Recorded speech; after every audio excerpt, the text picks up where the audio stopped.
অতিরিক্ত মাত্রায় খাবার স্যালাইন পানে বাড়ে শিশুর মৃত্যু ঝুঁকি।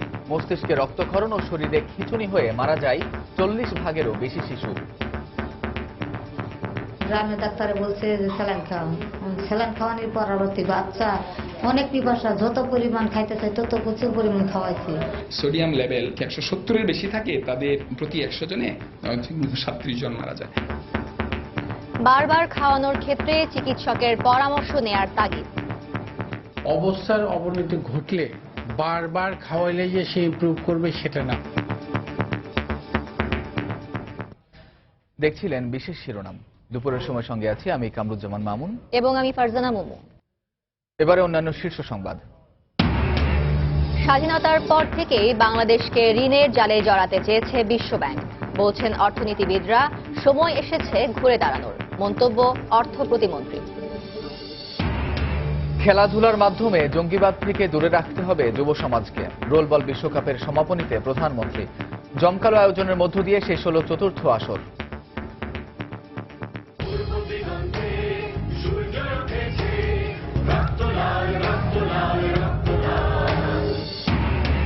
রাজধানীর পল্লবীতে ড্রেন ফুটপাত নির্মাণের জন্য কাটা হচ্ছে শত শত গাছ।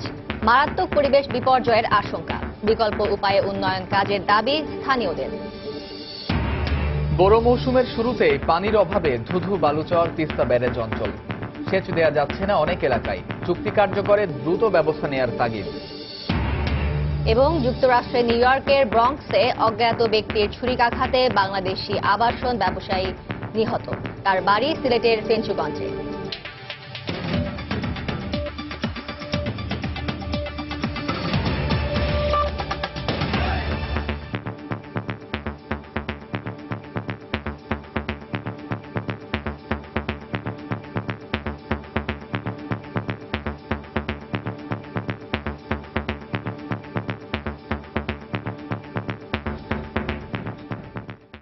অতিরিক্ত মাত্রায় খাবার স্যালাইন শিশুর মৃত্যু ঝুঁকি বাড়ায় বলে জানিয়েছেন গবেষকরা।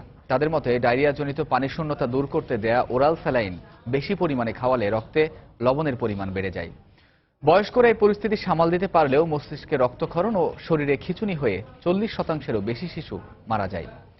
বিশেষজ্ঞরা বলছেন, হাতের কাছে পাওয়া এবং তৈরি করা সহজ হলেও বারবার খাওয়ানোর ক্ষেত্রে অবশ্যই চিকিৎসকের পরামর্শ নিতে হবে। মিজানুর রহমান কবিরের রিপোর্ট। হাত বাড়ালে খুব সহজেই হাতের কাছে পাওয়া যায় জীবন রক্ষাকারী এই উপাদানটি। প্যাকেটের গায়ে লেখাও রয়েছে খাওয়ার নিয়ম। আইসিডিডিআরবির গবেষণা বলছে, সম্প্রতি সেই হাসপাতালটিতে যে রোগীরা আসছেন তাদের অনেকের শরীরেই, বিশেষ করে শিশুদের শরীরের রক্তে লবণের মাত্রা অনেক বেশি পাওয়া যাচ্ছে। আর এর কারণ হিসেবে তারা উল্লেখ করছেন খাবার স্যালাইনের অতিরিক্ত প্রয়োগকে। কলেরা হাসপাতালের আইসিইউতে ভর্তি শিশুরা রোটা ভাইরাস জনিত ডায়রিয়া আক্রান্তের পর খাবার স্যালাইনের মাধ্যমে চিকিৎসা চলে। কয়েকদিনে তারা ডায়রিয়া থেকে মুক্তি পেলেও শরীরে অন্য উপসর্গ দেখা দেয়। গ্রামের ডাক্তারে বলছে যে স্যালাইন খাওয়ান, স্যালাইন খাওয়ানোর পরবর্তী বাচ্চা অনেক পিপাসা, যত পরিমাণ খাইতে চাই তত প্রচুর পরিমাণ খাওয়াইছি। পাতলা পায়খানা, তারপর আমরা ময়মনসিংহ মেডিকেলে ভর্তি হই। ওইখানে ট্রিটমেন্ট করার পরে ভালো হইল না, তারপরে আমরা ঢাকায় চলে আসি। গবেষকরা জানান, ডায়রিয়া আক্রান্ত শিশুর প্রতিবার পাতলা পায়খানায় 30 থেকে 50 বা 60 মিলিমোল লবণ যায়।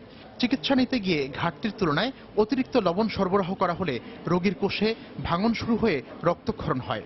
এ ধরনের শিশু প্রাণে বেঁচে গেলেও পরবর্তীতে মস্তিষ্কের নানা সমস্যায় ভুগতে পারে বলেও জানান তারা।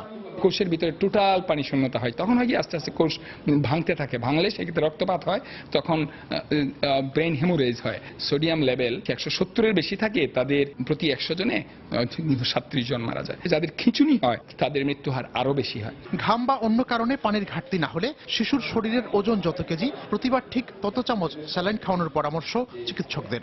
ডায়রিয়া হলে ওরাল স্যালাইন খাওয়াবে, এটা ঠিক আছে। শুধু গুলিয়ে খাওয়ালো এবং সেটা কনসেন্ট্রেশন বেশি হলো, একটার পর একটা প্যাকেট খাওয়াতেই মানে অবস্থার অবনতি ঘটলে বারবার খাওয়াইলে যে সে ইমপ্রুভ করবে সেটা না। বিশেষজ্ঞরা বলছেন, শিশু ও বয়স্কদের জন্য আলাদা মাত্রার কোনো স্যালাইন তৈরি হয় না। তাই রোগাক্রান্ত শিশুকে স্যালাইন খাওয়ানোর ব্যাপারে অভিভাবকদের পাশাপাশি স্বাস্থ্যসেবায় জড়িতদেরও সতর্ক হওয়া প্রয়োজন। মিজানুর রহমান কবির, সময় সংবাদ, ঢাকা। শিশুদের অতিমাত্রায় স্যালাইন খাওয়ানোর মৃত্যু ঝুঁকির বিষয়ে চিত্র তুলে ধরতে রাজধানীর মহাখালীর আইসিডিডিআরবিতে আছেন সহকর্মী রাশেদ লিমন। আমরা সরাসরি চলে যাচ্ছি তার কাছে। রাশেদ।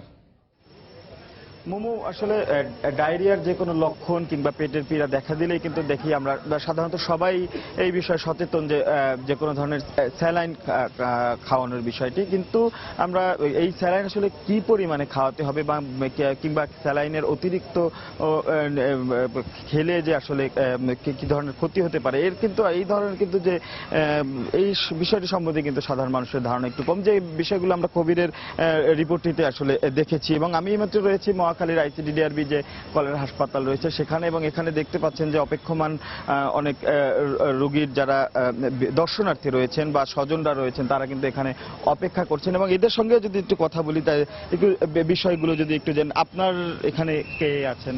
আমার এখানে ছোট ভাই আছেন। আচ্ছা, ওনাকে যে হাসপাতালে নিয়ে এসেছেন এর আগে তো নিশ্চয়ই বাড়িতে স্যালাইন দিয়েছেন, বা স্যালাইন কখন দিতে হয় বা কি পরিমাণ দিতে হয় এই বিষয়ে কি আপনাদের আগে থেকে জানেন? মানে এমনিতে শুনছি, মানে পাতলা থাকে না হলে নাকি স্যালাইন এই জন্যই দোকান থেকে নিয়ে আসছে আর খাওয়াইছে, এই সিস্টেম। কোনো ধ্যান ধারণা ছিল না, পরে এখানে আসার পরে স্যালাইনের পরিমাণটা সম্বন্ধে ধারণা ছিল যে এই রোগীর এই বয়স, তার বয়স অনুযায়ী কতটুকু খাওয়ানো উচিত, এই ধরনের কোনো ধারণা ছিল এখানে ছিল না, মানে এই ধরনের কোনো ধ্যান ধারণা ছিল না। শুধু দোকান থেকে নিয়ে আসার পরে এমনি পানিতে গোলার পরে খাওয়ানো হয়েছে। মানে জিজ্ঞেস করছি যে আরো খাইবে না, কি কয় না খাবো না, পরবর্তী খাইতে চাইলে আবার ওই সময় খাওয়াই দিছে এসে। আচ্ছা, যদি একটু আপনার সাথে কথা বলি যে স্যালাইন অতিরিক্ত পান করলে বা অতিরিক্ত স্যালাইন নিলে যে আসলে কোনো ক্ষতি হতে পারে এই বিষয়ে কি ধারণা ছিল আপনার আগে? স্যালাইন খাওয়ায় বাচ্চা যখন বমি করে, যখন পায়খানা করে তখন খাওয়ায়। মানে অতিরিক্ত স্যালাইন দিলে কি ক্ষতি হয় এটাকে জানেন? না, অতিরিক্ত দিলে ক্ষতি হয় না, তো বাচ্চা যে পরিমাণ খায়।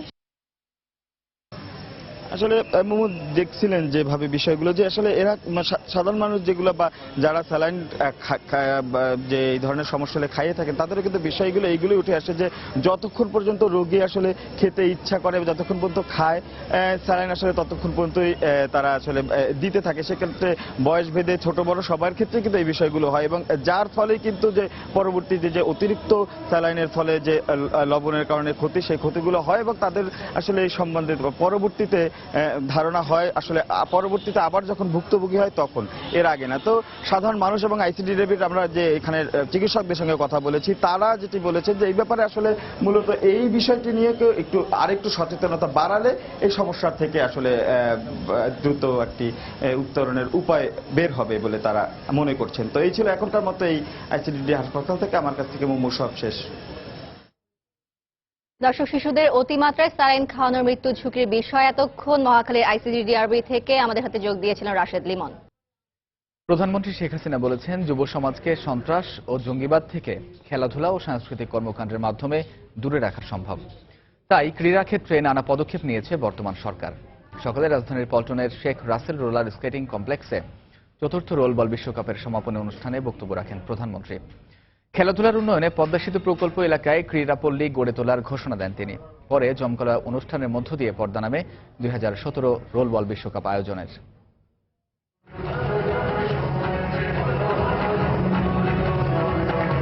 দৃষ্টিনন্দন আয়োজন ছিল রোলবল বিশ্বকাপের চতুর্থ আসরের সমাপনী দিনে, যেখানে দেশের কৃষ্টি ঐতিহ্যকে তুলে ধরা হয় বর্ণিলভাবে।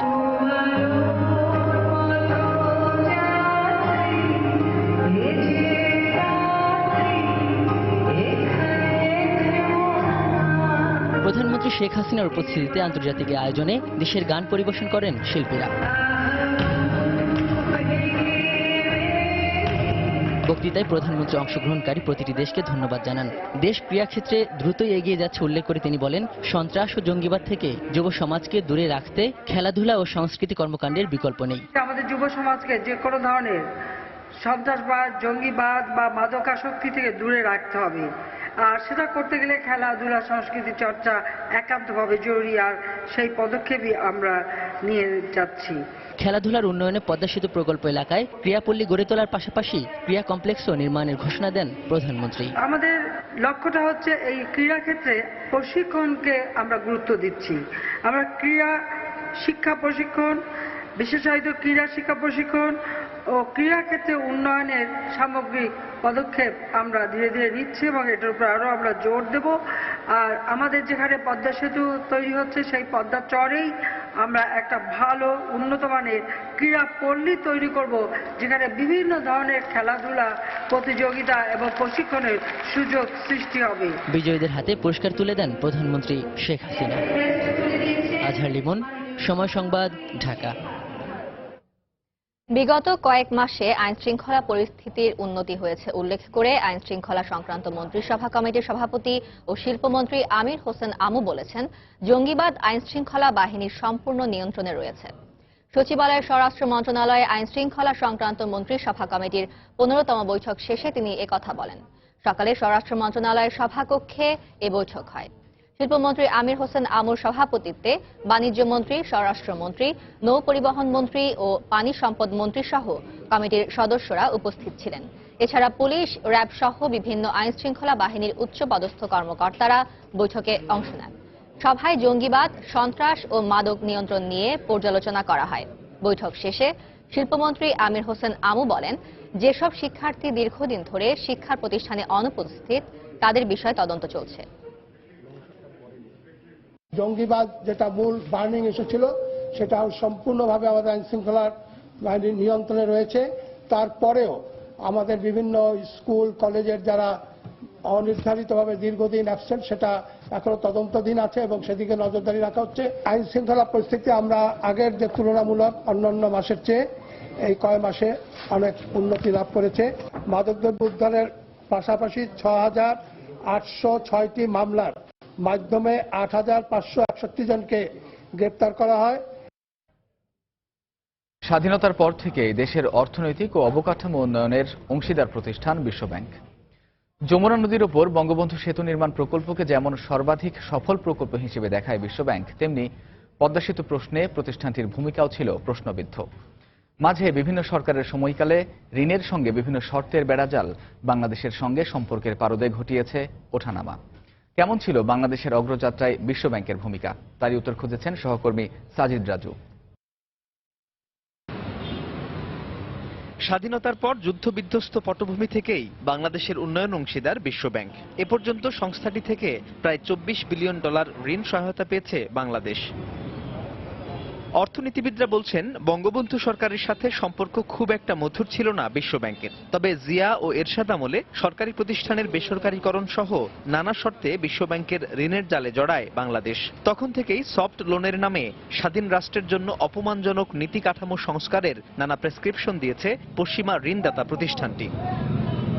সংস্থাটির বাংলাদেশ অফিসের প্রধান অর্থনীতিবিদ ডক্টর জাহিদ হোসেন মনে করেন, বাংলাদেশের সাথে সম্পর্ক বিভিন্ন সময়ে নানা মাত্রায় থাকলেও দেশের বর্তমান অগ্রযাত্রায় বিশ্বব্যাংকের অবদান সামান্যই। সার্বিকভাবে আমি বলবো যে বিশ্বব্যাংকের আর্থিক সহযোগিতা, কারিগরি সহযোগিতা এবং গবেষণা ভিত্তিতে সহযোগিতা, এগুলো বাংলাদেশের অগ্রগতিতে কিছুটা অবদান রেখেছে। কিন্তু বাংলাদেশের যে উন্নয়ন, যে অর্জনগুলো, সেই জন্য প্রধান কৃতিত্ব কিন্তু বাংলাদেশ এবং বাংলাদেশের মানুষের।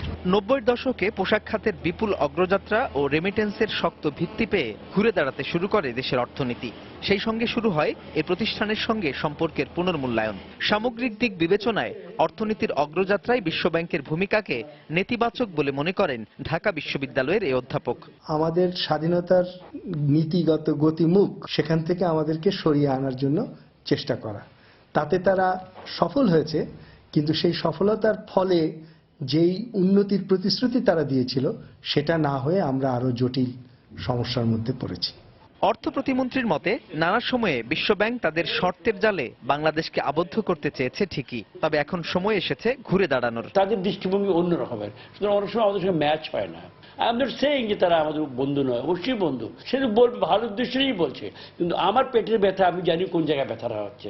$200 বিলিয়ন অর্থনীতির এদেশে বর্তমনে বৈদেশিক ঋণ $24 বিলিয়ন। তাই সাম্রাজ্যবাদী প্রভাব বিস্তারের হাতিয়ার হিসেবে ব্যবহৃত ঋণের শর্ত হজম করার দরকার খুব একটা নেই বলেও মন্তব্য তার। সাজিদ রাজু, সময় সংবাদ, ঢাকা। দুপুরের সময় আরো থাকছে। সাধারণ কারাবন্দীরা স্বজনদের সঙ্গে ফোনে কথা বলার সুযোগ পাবেন শিগগিরই। কারা সপ্তাহ উপলক্ষে সংবাদ সম্মেলনে আইজি প্রিজন। বিএনপি তার রাজনৈতিক চরিত্র হারিয়ে একটি সন্ত্রাসী সংগঠনে রূপান্তরিত হয়েছে। কানাডার আদালতের রায়ে সেটি প্রমাণ করে বলে মন্তব্য করেছেন আওয়ামী লীগের প্রচার ও প্রকাশনা সম্পাদক ডক্টর হাসান মাহমুদ। দুপুরে আওয়ামী লীগ সভানেত্রীর ধানমন্ডি কার্যালয়ে সংবাদ সম্মেলনে তিনি একথা বলেন। তিনি আরো বলেন, বিএনপি জামায়াতের সহিংসতার বিচার করতে প্রয়োজনে বিশেষ ট্রাইব্যুনাল গঠন করা হবে। বিএনপি তার রাজনৈতিক চরিত্র হারিয়ে একটি সন্ত্রাসী সংগঠনে রূপ নিয়েছে। কানাডার ফেডারেল কোর্টের জাজমেন্টে সেই কথাটি উঠে এসেছে। সরকার পরিবর্তনের জন্য বিএনপি তার মিত্র জামাত সহ অন্যরা মিলে জীবন্ত মানুষের গায়ে পেট্রোল ঢেলে দিয়ে হত্যা করেছে। এই ঘটনা প্রবাহের বিচার করার জন্য প্রয়োজনে বিশেষ ট্রাইব্যুনাল গঠন করা প্রয়োজন। কানাডার আদালতে বিএনপিকে সন্ত্রাসী সংগঠন হিসেবে রায় দেয়া সরকারের সাজানো নাটক এবং উদ্দেশ্যমূলক বলে মন্তব্য করেছেন বিএনপির সিনিয়র যুগ্ম মহাসচিব রুহুল কবির রিজভী আহমেদ। সকালে রাজধানী নয়াপল্টনে দলের কেন্দ্রীয় কার্যালয়ে আয়োজিত এক সংবাদ সম্মেলনে তিনি একথা বলেন। তিনি আরো অভিযোগ করেন, নির্বাচনের আগে এ ধরনের প্রচারণার মাধ্যমে জনগণের মধ্যে ধোঁয়াশা তৈরি করছে সরকার। এই বর্তমান সরকারেরই উদ্দেশ্য প্রণোদিত একটি বিষয়, যেটিকে তারা একটি নাটক সাজিয়েছে এবং এই নাটকটাই ওইভাবেই তারা তথ্য প্রমাণ দিয়েছে এবং ইমিগ্রেশন ডিপার্টমেন্টকে এইভাবে তারা ভুল তথ্য দিয়েছেন, মানে একটা বানানো নাটকের তথ্য দিয়েছেন এবং সেটাকে তারা কোর্টে নিয়ে গেছেন। রাজধানীর পল্লবীতে ড্রেন আর ফুটপাত নির্মাণের জন্য প্রায় কয়েকশো গাছ কাটার উদ্যোগ নেওয়া হয়েছে। ইতিমধ্যে প্রায় অর্ধশত গাছ কেটে ফেলা হয়েছে। এই অবস্থায় মারাত্মক পরিবেশ বিপর্যয়ের আশঙ্কা পরিবেশবিদদের, আর গাছগুলো বাঁচিয়ে রেখে বিকল্পভাবে উন্নয়নের দাবি স্থানীয়দের।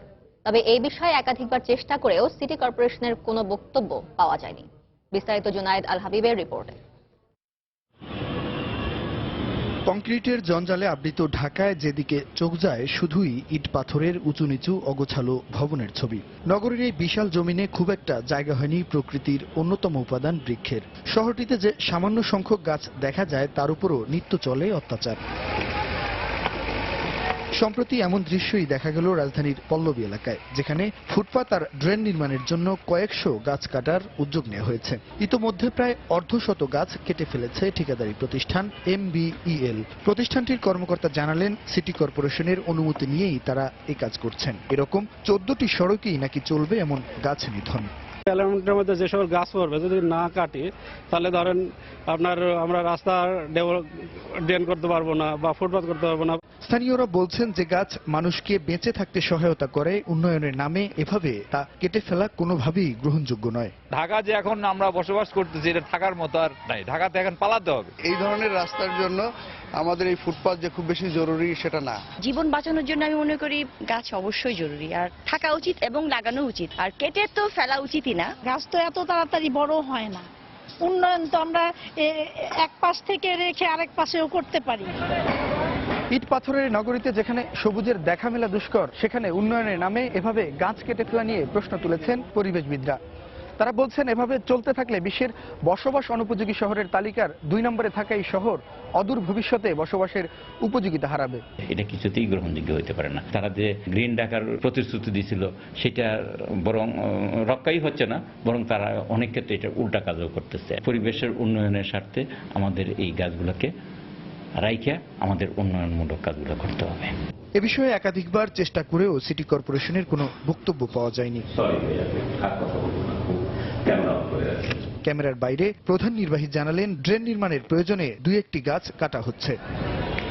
কিন্তু বাস্তব চিত্র হচ্ছে, হারুন মোল্লাহ ঈদগাহ মাঠের এই সড়কটির সবগুলো গাছই কেটে ফেলা হয়েছে। এরকম A, B ও C ব্লকের 14টি সাব সড়কের প্রায় সব গাছই কাটা হবে বলে জানিয়েছেন ঠিকাদারি প্রতিষ্ঠানের প্রকৌশলী। জুনায়েদ আল হাবিব, সময় সংবাদ, ঢাকা। বড় মৌসুমের শুরুতেই পানির অভাবে ধুধু বালুচরে পরিণত হয়ে অকার্যকর হয়ে পড়েছে তিস্তা ব্যারেজ।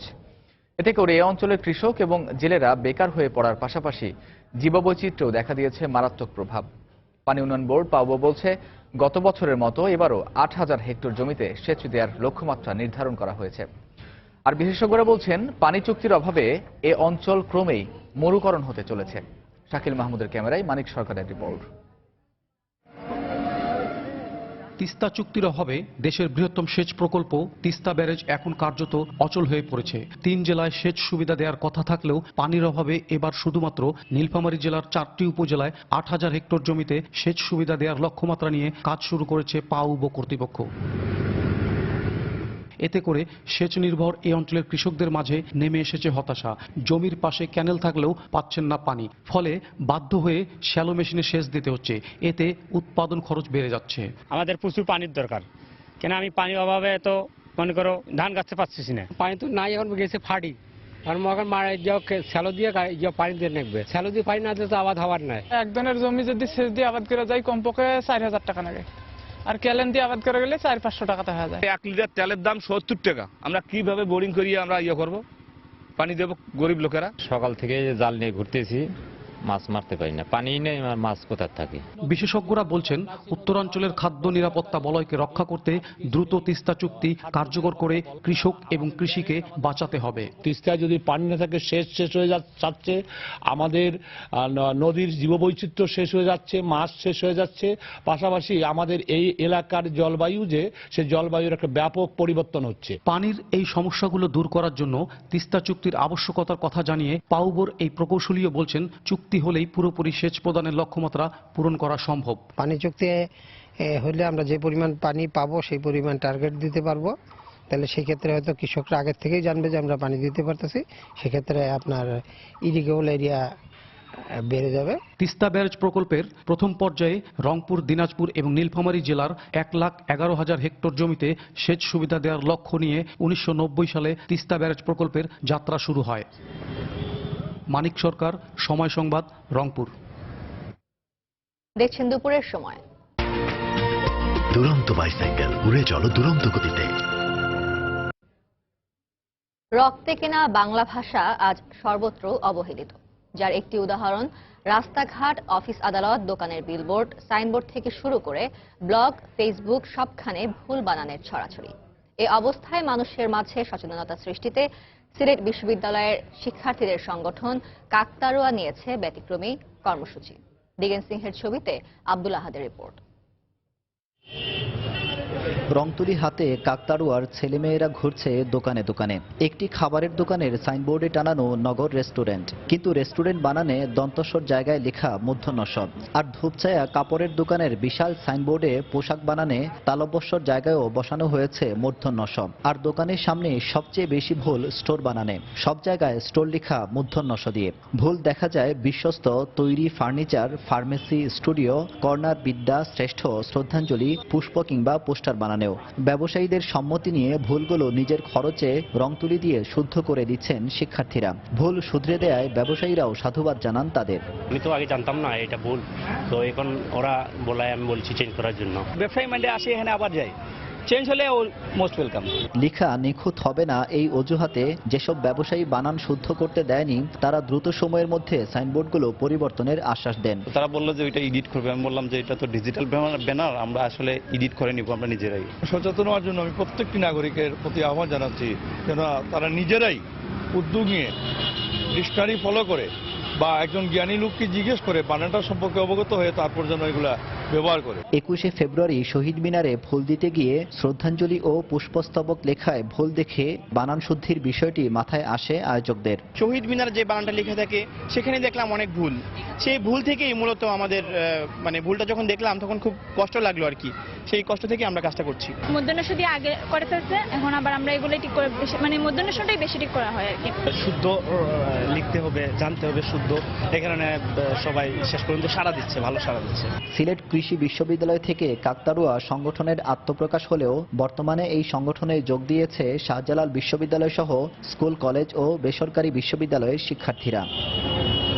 আব্দুল আহাদ, সময় সংবাদ, সিলেট। দুপুরের সময় আরো থাকছে। সৌরজগতে পৃথিবীর মতো আরো 7টি গ্রহের সন্ধান পেলেন জ্যোতির্বিজ্ঞানীরা। প্রাণের অস্তিত্ব থাকতে পারে ধারণা নাসার। এবং শেখ কামাল ক্লাব কাপে আজ টিকে থাকার মিশনে মাঠে নামবে ঢাকা আবাহনী। এফসি আলগার বিপক্ষে হারলেই বিদায় লিগ চ্যাম্পিয়নদের।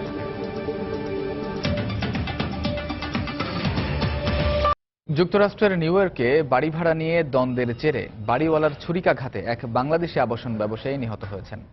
জাকির খান নামের ওই বাংলাদেশের বাড়ি সিলেটের ফেঞ্চুগঞ্জে। নিউ ইয়র্কের পার্কচেস্টার রিয়েল এস্টেট কোম্পানি নামের একটি প্রতিষ্ঠানের মালিক ছিলেন তিনি।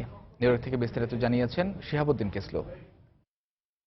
বাংলাদেশি রিয়েল এস্টেট ব্যবসায়ী জাকির খান তিনি দীর্ঘদিন যাবৎ এই ব্রঙ্কস এলাকায় রিয়েল এস্টেট ব্যবসার সঙ্গে জড়িত। তিনি এই ব্রঙ্কসের বার্কলে এবং লোগান অ্যাভিনিউর কর্নারে 1001 লোগান অ্যাভিনিউ ঠিকানায় বসবাস করছিলেন বেশ কিছুদিন ধরে। আমরা যেটা জানতে পেরেছি যে এই বাড়িওয়ালা, যিনি একজন মিশরীয় নাগরিক, তার সঙ্গে জাকির খানের বেশ কিছুদিন ধরেই বাড়ি ভাড়া নিয়ে দ্বন্দ্ব চলে আসছিল এবং এই দ্বন্দ্বের জেরেই আজকে আনুমানিক সন্ধ্যা 7টার দিকে জাকির খানকে ছুরিকাহত করেন বাড়িওয়ালা স্বয়ং, এবং বাড়িওয়ালা নিজেই পুলিশের কাছে ধরা দিয়েছে বলে আমরা জানতে পেরেছি। তাকে জিজ্ঞাসাবাদ চলছে। এই পুরো বাঙালি কমিউনিটিতেই আসলে শোকের ছায়া নেমে এসেছে যে এমন একটি মর্মান্তিক ঘটনায়। আজকে 5টা চাইলে তার সাথে আমার কথা হচ্ছে, কারণ বলতে পারি তারপর সানডেতে দেখা করবে, আমি আমার বাচ্চা দুটো নিয়ে আসবো, একসঙ্গে খেলাম, পুরো অনুষ্ঠানটা শেষ করলো, তারপরে রেস্টুরেন্টে গেলাম, লাস্ট ছবিও আছে। মর্মাহত, অত্যন্ত শক দ্যাট এই ধরনের একটা ইনসিডেন্ট হয়েছে আমাদের কমিউনিটিতে। For whatever reason, a person should not kill. For the community and for everybody, and we wanted to have a fair justice. Zakir খানের মরদেহ এই মুহূর্তে জ্যাকবি হাসপাতালে রাখা হয়েছে, যেখানে তাকে প্রথমেই নেওয়া হয়েছিল, এবং সেখানে তার স্ত্রী ছাড়া আর কাউকেই তার মরদেহ দেখতে দেওয়া হচ্ছে না, এবং জাকির খানের বসবাসের এই বাড়িটিও পুলিশ চারিদিক থেকে ঘিরে রেখেছে। শিহাবুদ্দিন কিসলু, সময় সংবাদ, নিউ ইয়র্ক, যুক্তরাষ্ট্র। খুব শিগগিরই সাধারণ কারাবন্দীরা স্বজনদের সঙ্গে কথা বলার সুযোগ পাবেন বলে জানিয়েছেন IG prison brigadier general Syed Iftekhar Uddin. সকালে রাজধানীর বকশীবাজারে কারা অধিদপ্তরে কারা সপ্তাহ উপলক্ষে সংবাদ সম্মেলনে তিনি কথা বলেন। তিনি আরো বলেন, শীর্ষ সন্ত্রাসী ও দুর্ধর্ষ জঙ্গিদের ভিডিও কনফারেন্সের মাধ্যমে বিচারিক কার্যক্রম পরিচালনা করার উদ্যোগ দ্রুত নেওয়া হচ্ছে। বন্দীদের ফোনে কথা বলার বিষয়ে আমরা এর আগেই কাজ অনেক দূর এগিয়েছিলাম, কিন্তু কাজটা মধ্যিখানে থেমে গিয়েছিল। একটা সিদ্ধান্ত ছিল মন্ত্রিসভা বিষয়ক স্থায়ী কমিটির, রেজলিউশনটা পরিবর্তন করে নতুন সিদ্ধান্ত জানিয়ে দেওয়ার পরে আমরা এটা ইমপ্লিমেন্টেশনে চলে যাব। একইভাবে ভিডিও কনফারেন্সিং এর ব্যাপারে সবকিছুই প্রায় নির্ধারিত হয়ে আছে। কোর্টে কোথায় হবে, আমাদের এখানে হবে, প্রাথমিকভাবে সেই সমস্ত জায়গা নির্ধারণ করা হয়েছে, এবং আমার জানা মতে এটার জন্য একটা প্রজেক্ট ইতিমধ্যে মাননীয় একনেকে যাওয়ার জন্য প্রাথমিক কার্যাদি সম্পন্ন হচ্ছে। সিলেটে বখাটে বদরুলের নৃশংসতার শিকার খাদিজা আক্তার এখন শারীরিকভাবে সুস্থ আছেন বলে জানিয়েছেন সিআরপির নিউরোসার্জন ডাক্তার সাইদ উদ্দিন হেলাল। আগামী 2-1 দিনের মধ্যে খাদিজা বাসায় ফিরে যেতে পারবেন, তবে তার মাথার ইনজুরি ঠিক হতে অন্তত 5 থেকে 6 বছর সময় লেগে যেতে পারে বলেও জানান তিনি। সকালে সাভারের সিআরপিতে ফিজিওথেরাপি বিভাগের হল রুমে এক সংবাদ সম্মেলনে এসব কথা জানান তিনি। বাড়িতে গিয়ে আবার লেখা শুরু করতে চাই, আর নতুন জীবন শুরু করতে চাই, আর পড়ালেখা শুরু করার জন্য মাননীয় প্রধানমন্ত্রীকে আমার সহযোগিতার জন্য আমার পাশে চাই। আশা করছি 2-1 দিনের মধ্যে খাদিজা বাড়ি ফিরে যাবে। হেড ইঞ্জুরির ব্যাপারটা আসলে অনেকটা স্ট্রোকের পেশেন্টের মতো, ন্যূনতম পক্ষে আপনার 5 থেকে 6 বছর লাগে এটা সম্পূর্ণরূপে ভালোর দিকে যাওয়ার জন্য। এজন্য আমাদের পরিকল্পনা যে আমাদের সিলেট যে সেন্টার আছে এবং আমাদের যে সাভার যে সেন্টার আছে, আমরা নিজেদের মধ্যে যোগাযোগ রক্ষা করে তার পরবর্তী যে পুনর্বাসন সেটা পরিকল্পনা করব। এবং দেখছেন দুপুরের সময়। টেল সুপ্রিম চেয়ারের পারফেক্ট শেপ আর ডিজাইন আপনাকে দেয় 100% কমফোর্ট। টেল সুপ্রিম চেয়ার। বাংলাদেশ একমাত্র স্বল্পোন্নত দেশ হিসেবে বিশ্বের বেশিরভাগ দেশে ওষুধ রপ্তানি করছে বলে জানিয়েছেন বাণিজ্যমন্ত্রী তোফায়েল আহমেদ। সেই সাথে তিনি বলেন, আর্থসামাজিক বিভিন্ন সূচকে বাংলাদেশ প্রতিবেশী দেশ ভারত ও পাকিস্তানের চেয়ে অনেক এগিয়ে আছে। সকালে রাজধানীর বসুন্ধরা আন্তর্জাতিক কনভেনশন সেন্টারে এশিয়া ফার্মা এক্সপোর উদ্বোধনী অনুষ্ঠানে তিনি একথা বলেন।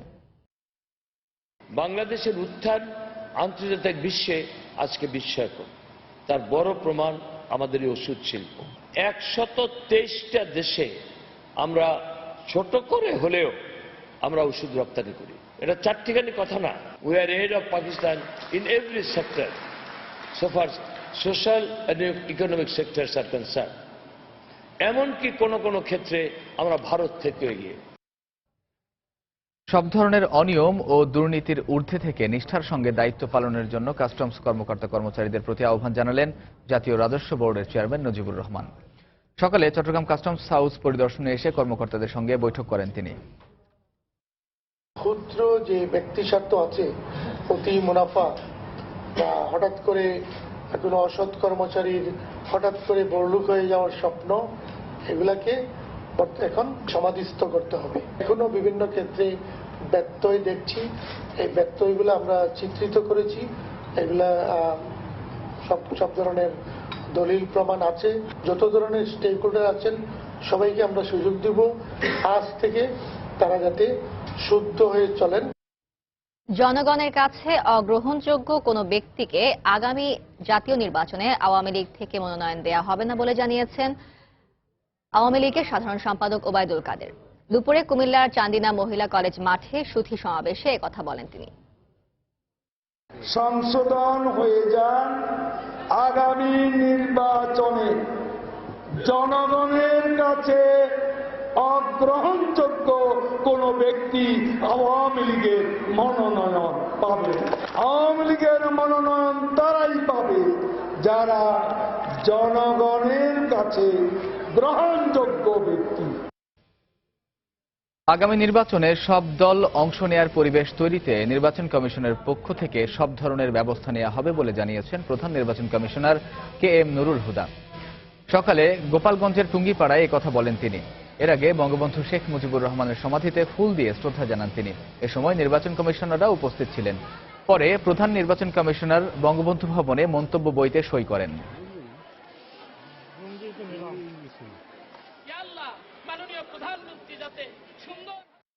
আমাদের দায়িত্ব হলো নির্বাচনের পরিবেশ সৃষ্টি করা এবং সেই পরিবেশে সন্তুষ্ট হয়ে আমরা আশা করি প্রত্যেকে আসবে। জাতির পিতার প্রতি শ্রদ্ধা জানাতে এসে আমরা আবেগে আপ্লুত হয়েছি। আমরা তার পরলোকিয়া তার মাগফিরাত কামনা করেছি। আমরা তার পরিবার পরিজন যারা নিহত হয়েছেন, শাহাদত বরণ করেছেন, তাদের আত্মার মাগফিরাত কামনা করেছি। মৌসুমের এই সময়ে চাঁদপুরের পদ্মা মেঘনায় প্রচুর পরিমাণে 200 থেকে 300 গ্রাম ওজনের জাটকা ধরা পড়ছে। এর দামও অনেক কম। জেলেরা বলছেন বিকল্প কর্মসংস্থান না থাকায় জাটকা ধরছেন তারা। তবে জাটকা রক্ষা টাস্ক ফোর্স বিষয়টি নজরে এনেছে। মৎস্যবিজ্ঞানীরা বলছেন বিশেষ ধরনের জালের কারণে ছোট আকারের ইলিশ ধরা পড়ছে। ফারুক আহমেদের তথ্য এবং নাইমুল ইসলাম নীরবের ছবি নিয়ে ডেস্ক রিপোর্ট। চাঁদপুরের পদ্মা মেঘনা পারে ছোট ছোট অসংখ্য মাছের মোকাম। নদী থেকে মাছ নিয়ে আসা মাত্র বিক্রির জন্য ডাক তোলা হয়। তবে এসব মোকামে জাটকা থেকে সামান্য আকারের বড় ইলিশের সয়লাভ, তা অনেকটা নামমাত্র মূল্যেই কিনে নিচ্ছেন পাইকাররা। জেলেরা বলছেন জীবন জীবিকার জন্যই তারা এসব মাছ ধরছেন, তাই মাছের আকার নিয়ে তাদের ভাবনা নেই। মাছ ছোট বড় কি না আমরা জানি না, কিন্তু আমরা মাছ ধরি জীবন নির্ভর করি। কয়েকদিন আগে যে 10 দিনকার অভিযান দিছে, এই আগা ছিল 10 দিন, এবারে 21 দিন। এই 21 দিনকার রেনুটা এই আমরা ধরতে আছি। এখানে 4-5 কেজি উঠে মাছ আছে, আমরা বাজারে বিক্রি করি মনে করেন 250-300। সারাদিন জাল বেয়া মনে 22 কেজি মাছ পাই। 22 কেজি মাছ মনে করেন না 80 থেকে মনে করেন না 70 থেকে 80 টাকা মাছ হয়। জাটকা ইলিশ নিধনের বিষয়টি মাথায় রেখে অচিরেই ব্যবস্থা নেওয়ার কথা জানালেন জেলা মৎস্য বিভাগের এই কর্মকর্তা। জেলা টাস্কফোর্স কমিটি রয়েছে চাঁদপুরে। আমরা এই কমিটি সমূহের সভা ইতিমধ্যে সম্পাদন করে জাটকা রক্ষার কর্মপন্থা নির্ধারণ করেছি এবং বিশাল কর্মসূচি আমরা নিয়েছি। অন্যদিকে ইলিশ ধরার জালের পকেটগুলো পরিবর্তন করা হলে কাঙ্ক্ষিত ইলিশ উৎপাদন অব্যাহত থাকবে বলে জানালেন এই মৎস্য বিজ্ঞানী। কোনা জাল বা বেড জাল, এই সমস্ত জালের যে পকেট, এর পকেটের ফাঁস যদি একটু বড় করা যায় তাহলে ছোট আকারের জাটকা এগুলো বেরিয়ে যাওয়ার সুযোগ পাবে এবং কাঙ্ক্ষিত মাত্রায় ইলিশ আসতে পারবে। জাটকা সংরক্ষণে আগামী মার্চ থেকে এপ্রিল এই 2 মাস দেশে ইলিশ বিচরণের 5টি অভয়াশ্রমে সব ধরনের মাছ ধরা নিষিদ্ধ থাকবে। সময় সংবাদ, চাঁদপুর। সড়ক দুর্ঘটনায় চলচ্চিত্রকার তারেক মাসুদ ও সাংবাদিক মিশুক মুনির সহ 5 জন নিহতের ঘটনায় মামলার রায়ে বাস চালক জামির হোসেনকে যাবজ্জীবন কারাদণ্ড দেয় সাধারণ মানুষকে জিম্মি করে চুয়াডাঙ্গায় দ্বিতীয় দিনের মতো চলছে অনির্দিষ্টকালের পরিবহন ধর্মঘট। সকালে শহরের বিভিন্ন পয়েন্টে রাস্তা অবরোধ করে বিক্ষোভ করেন শ্রমিকরা। জেলার অভ্যন্তরীণ ও দূরপাল্লার সব রুটে বন্ধ রয়েছে যান চলাচল। এতে চরম দুর্ভোগে পড়েছেন দূর দূরান্তের যাত্রীরা। বাসস্ট্যান্ডে এসে ফিরে যাচ্ছেন তারা। তাই অবিলম্বে এই ধর্মঘট প্রত্যাহারের দাবি সাধারণ মানুষের। বুধবার দুপুরে রায় ঘোষণার পর অনির্দিষ্টকালের এ পরিবহন ধর্মঘটের ডাক দেয় জেলা বাস ট্রাক শ্রমিক ইউনিয়ন। রেলের সেবার মান বাড়াতে সরকার সব ধরনের চেষ্টা চালিয়ে যাচ্ছে বলে জানিয়েছেন রেলমন্ত্রী মুজিবুল হক। সকালে আধুনিক কোচ দিয়ে ঢাকা সিলেট ঢাকা রুটে জয়ন্তিকা এক্সপ্রেস ট্রেনের উদ্বোধন শেষে সাংবাদিকদের একথা বলেন তিনি। এ সময় রেলের আধুনিকায়ন সহ রেলের উন্নয়নে নেওয়া বেশ কিছু পদক্ষেপের কথা তুলে ধরেন মন্ত্রী। বলেন, অন্য কোনো সরকারই রেলের উন্নয়নের দিকে নজর দেয়নি যতটা বর্তমান সরকার দিয়েছে। আগামী বছরের মধ্যে বেশ কিছু নতুন রেলপথের নির্মাণ কাজ শেষ হবে বলেও জানান তিনি। নতুন ট্রেনের পাশাপাশি সব ট্রেনের আধুনিকায়ন নিশ্চিত করা হবে বলে জানান মন্ত্রী। এ সময় রেলওয়ের মহাপরিচালক সহ রেলওয়ের ঊর্ধ্বতন কর্মকর্তারা উপস্থিত ছিলেন। আমাদের কার্যক্রম অব্যাহত আছে। সময়ের ব্যবধানে আমরা আশা করি রেলের মাধ্যমে এদেশের যাত্রীদেরকে সেবা দেওয়ার জন্য আমাদের অনেক প্রকল্প আমরা হাতে নিয়েছি। এই প্রকল্পগুলি যখন শেষ হবে বাংলাদেশ রেলপথ উন্নয়নের দিক দিয়ে অনেক গতি পাবে, যাত্রীরা শতভাগ সেবা পাবে, দৃশ্যমান উন্নয়ন আপনারা দেখতে পাবেন। দেশের বাইরের খবর। ভারত নিয়ন্ত্রিত কাশ্মীরে সেনাবহরে সন্ত্রাসী হামলায় 3 সেনা সদস্য ও 1 নারী নিহত হয়েছেন। হামলার পরপরই দুপক্ষের মধ্যে গোলাগুলিতে ওই বেসামরিক নাগরিকের মৃত্যু হয়। বৃহস্পতিবার সন্ত্রাস বিরোধী এক অভিযান শেষে ক্যাম্পে ফেরার পথে সুফিয়ান জেলার সেনাবহরে বোমা হামলা ও এলোপাতাড়ি গুলি চালায় অজ্ঞাত পরিচয়ের সন্ত্রাসীরা। এ সময় সেনারা পাল্টা অভিযানে নামলেও অস্ত্রধারীরা পালিয়ে যায়। এ ঘটনায় আহত 4 সেনা হাসপাতালে ভর্তি রয়েছেন। গত 3 সপ্তাহে এ নিয়ে জম্মু কাশ্মীরে চতুর্থবারের মতো হামলার ঘটনা ঘটল। এসব হামলার জন্য পাকিস্তান ভিত্তিক সন্ত্রাসী গোষ্ঠীকে দায়ী করে আসছে ভারত। সৌরজগতের কাছে একটি নক্ষত্রকে ঘিরে আবর্তিত আরও 7টি গ্রহের সন্ধান পেয়েছেন জ্যোতির্বিজ্ঞানীরা। গ্রহগুলোর পৃষ্ঠে পানি থাকতে পারে এবং সেখানকার উষ্ণতার মান জীবন ধারণের উপযুক্ত হতে পারে বলে ধারণা করা হচ্ছে। বিজ্ঞানীদের নতুন এই আবিষ্কার বুধবার নেচার নামের জার্নালে প্রকাশিত হয়। ওই 7টি গ্রহ পৃথিবী থেকে 40 আলোকবর্ষ দূরে অবস্থান করছে। কেন্দ্রের শীতল নক্ষত্রটির নাম দেয়া হয়েছে ট্রাপিস্ট 1, যার আকার সূর্যের 10 ভাগের 1 ভাগ এবং এর চারিদিকে গ্রহগুলোর নিজস্ব কক্ষপথে ঘুরে আসতে 36 ঘন্টা থেকে 20 দিন সময় লাগে। বেলজিয়ামের লিজ বিশ্ববিদ্যালয়ের জ্যোতির্বিজ্ঞানী মাইকেল গিলন বলেন, এবারই প্রথম আমাদের সৌরজগতের বাইরে আরেকটি গ্রহের সন্ধান পাওয়া গেল। গ্রহগুলোর গঠন ও অবস্থানের কারণে এতে প্রাণের অস্তিত্ব থাকার জোরালো সম্ভাবনা রয়েছে বলেও এক সংবাদ সম্মেলনে জানান তিনি।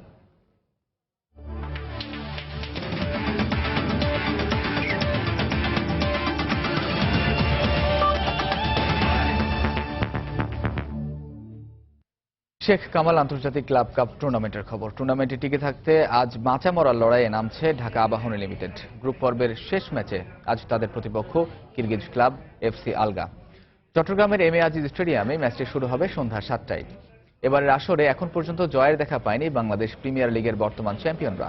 প্রথম ম্যাচে টিসি স্পোর্টসের কাছে হারের পর দ্বিতীয় ম্যাচে কোরিয়ান ক্লাব কোচন সিটিজেনের সাথে কোনোরকম ড্র করে দ্রাগ্য মামিচের শিষ্যরা। ফলে টুর্নামেন্টের সেমিফাইনালে উঠতে হলে এই ম্যাচে শুধু জিতলেই হবে না, তাকিয়ে থাকতে হবে দিনের আরেক ম্যাচের দিকেও। এই গ্রুপে টানা 2 জয় তুলে নিয়ে ইতোমধ্যে সেমিফাইনাল নিশ্চিত করেছে টিসি স্পোর্টস। 1 জয় ও আবাহনীর সাথে ড্র নিয়ে মোট 4 পয়েন্ট নিয়ে দ্বিতীয় অবস্থান কোচেন, আর আবাহনীর সংগ্রহ মাত্র 1 পয়েন্ট। ফলে দিনের প্রথম ম্যাচে টিসির কাছে কোচেন হারলে এবং আবাহনী বড় ব্যবধানে জিততে পারলে কেবল সেমিফাইনাল নিশ্চিত হবে আবাহনীর। লা লিগার খবর। ভ্যালেন্সিয়ার কাছে 2-1 গোলে হেরেছে রিয়াল মাদ্রিদ। তবে হারলেও 22 ম্যাচ শেষে 52 পয়েন্ট নিয়ে শীর্ষস্থান দখলে রেখেছে জিদানের শিষ্যরা। 1 ম্যাচ বেশি খেলা বার্সার সংগ্রহ 51 পয়েন্ট। লা লিগায় একের পর এক জয়ে উঠছিল রিয়াল মাদ্রিদ। তবে শীর্ষস্থান মজবুত করতে ভ্যালেন্সিয়ার বিপক্ষে জয়টা বেশ প্রয়োজন ছিল জিদানের দলের।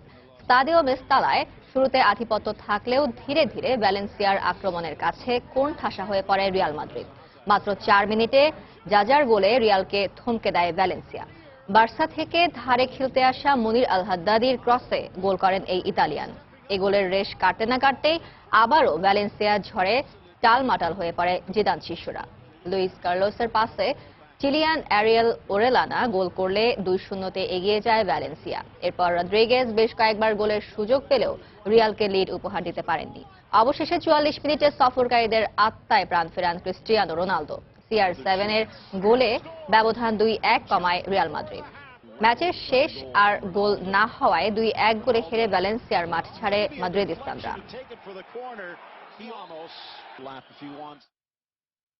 উয়েফা চ্যাম্পিয়ন্স লিগের খবর। হারের বৃত্তে আটকে রইল লিস্টার সিটি। শীর্ষ 16র প্রথম লেগে স্প্যানিশ ক্লাব সেভিয়ার কাছে 2-1 গোলে হেরেছে রানিয়েরির শিষ্যরা। আরেক ম্যাচে ইভেন্টাসের কাছে 2-0 গোলে হেরেছে পর্তুগিজ ক্লাব পোর্তো। প্রথম লেগের জয়ে কোয়ার্টারের পথে এগিয়ে রইল সেপ্টিম। দুপুরের সময় পর্যায়ে শীর্ষ সংবাদ জানিয়ে দিচ্ছি আরেকবার। অতিরিক্ত মাত্রায় খাবার স্যালাইন পানে বাড়ে শিশুর মৃত্যু ঝুঁকি। মস্তিষ্কে রক্তক্ষরণে মারা যায় 40% শিশু। গবেষকদের তথ্য, চিকিৎসকের সহায়তা নেওয়ার পরামর্শ। স্বাধীনতার পর থেকেই বাংলাদেশকে ঋণের জালে জড়াতে চেয়েছে বিশ্বব্যাংক, বলছেন অর্থনীতিবিদরা। সময় এসেছে ঘুরে দাঁড়ানোর, মন্তব্য অর্থ প্রতিমন্ত্রীর। পদ্মা সেতু প্রকল্প এলাকায় গড়ে তোলা হবে ক্রীড়া পল্লী। রোলবল বিশ্বকাপের সমাপনীতে প্রধানমন্ত্রীর ঘোষণা। জমকালো আয়োজনে শেষ হল চতুর্থ আসর।